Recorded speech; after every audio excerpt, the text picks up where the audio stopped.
ጋለሞታ። ይህ ጋለሞታ የሚባል ስም ስራውን ለሚሰሩት አስጠሊታ ነው። እኛም ስንጠራ ወይም ሴተኛ አዳሪ ማለት ነው፣ የሚያጸይፍ ነው። ነገር ግን በሙያቸው አድርገው መተዳደሪያ አድርገው የሚኖርበት ነው። ልክ ፕሮፌሰር፣ መምህር፣ ዶክተር እንደሚባል የሚወደድ ስም አይደለም። ግን ኑሯን ትኖራለች። ይቺ ጋለሞታይቱ ረዓብ ይሄን መጥፎ ስራ ይዛ ስለ እግዚአብሔር ማውቃ በጣም ያስደንቀናል። እስቲ ከዛ በኋላ እንዴት እንደዳነች አብረን እንመለከታለን። ያዕቆብ ምዕራፍ 2:25 ላይ እንመለከታለን። ጋለሞታይቱ ረዓብ ደግሞ መልእክተኞቹን ተቀብላ በሌላ መንገድ በሰደዳቻችሁ ጊዜ በስራ አልጸደቀችምን? ከነፍስ የተለየ ስጋ የሞተ እንደሆነ ሁሉ እንዲሁ ደግሞ ከስራ የተለየ እምነት የሞተ ነው። እምነት ከስራ ጋር ካልተያዘ ዋጋ የለውም። እቺ ጋለሞታ ነች እኮ። ነገር ግን ጋለሞታ ሆና እንኳን ስለ እግዚአብሔር እውቀት ነበራት፣ ስለ ዳኙ እውነት ነበራት።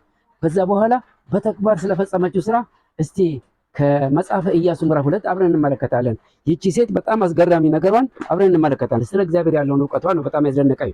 እስቲ ላንብላችሁ። እንዲህ ይላል ጋለሞታይቱ ረዓብ ወይም እቺ ሴቲቱ ለሰዎቹ እንዲህ አለቻቸው ይላል። እግዚአብሔር ምድሪቱን እንደሰጣችሁ እናንተንም መፍራት በላያችን እንደወደቀ በምድሪቱ ላይ የሚኖሩት ሁሉ ከፊታችሁ እንደቀለጡ አወቁ። ከግብፅ ምድር ባወጣችሁ ጊዜ እግዚአብሔር የኤርትራን ባህር በፊታችሁ እንዳደረቀ በዮርዳኖስ ማዶ በነበሩበት እናንተንም ፈጽማችሁ ባጠፋችኋቸው በሁለቱም በአሞራውያን ነገስታት በሴዎንና በዐግ ያደረጋችሁትን ሰምተናል። ይህን ነገር ሰምተን ልባችን ቀለጠ። አምላካችሁም እግዚአብሔር በላይ በሰማይ በታችን በምድር እርሱ አምላክ ነውና ከእናንተ የተነሳ ከዚያ ወዲያ ለማንም ነፍስ አልቀረለትም። አሁንም እባካችሁ በእግዚአብሔር ማሉልኝ፣ በእውነትም ምልክት ስጡኝ። እኔ ለእናንተ ቸርነት እንደሰራው እናንተ ደግሞ ለአባቴ ቤት ቸርነት እንድትሰሩ አባቴና እናቴንም ወንድሞቼና እህቶቼንም ያላቸውንም ሁሉ እንድታድኑ ሰውነታችንም ከሞት እንድታድኑ። ሰዎቹም ይህ ነገራችን በውጭ ባትገልጪ በነፍሳችሁ ፋንታ ለሞት ይሆናል።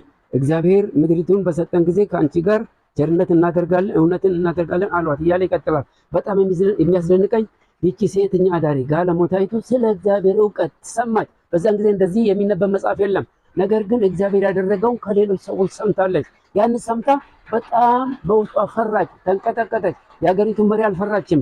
ነገር ግን የእስራኤልን ሰላዮች ተቀብላ ወደፊት ልጅ አንድ ብላ ነው ያንን መልካም ስራ ሰራች። እንዴት የሚያስደንቅ ነው! ዛሬ እኔና እናንተ ይህ በእጃችን የሚገኘው እግዚአብሔርን ቃል አንበን ካወቅን በኋላ ለመዳን እንድንነሳሳ ይሁን። ጋለሞታይቱ ሴተኛ አዳሪዋ ይህን ሰምታ አውቃ ዛሬ በመጽሐፍ ቅዱስ ውስጥ ገብታ ጋለሞታይቱ ረዓብ በስራ የጸደቀች አልነበረችም ተብሎ ተጽፏል። ዳነች።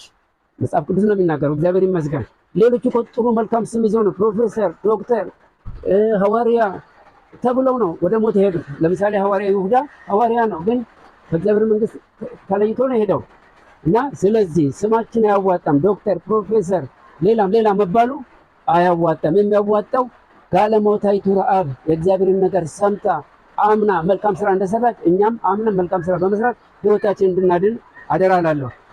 ያዕቆብ ምዕራፍ 2ንና ኢያሱ ምዕራፍ 2ን አንቡ። ከዛ በኋላ እምነት ውስጣችሁ ይገባል። በእግዚአብሔር ለማመን ልባችሁ ይነሳሳል። ስላዳመጣችሁኝ አመሰግናለሁ። ይህ መልእክት ለሌሎች እንዲዳረስ ኮፒ ሊንክ ሼር ማድረጉን አይርሱ።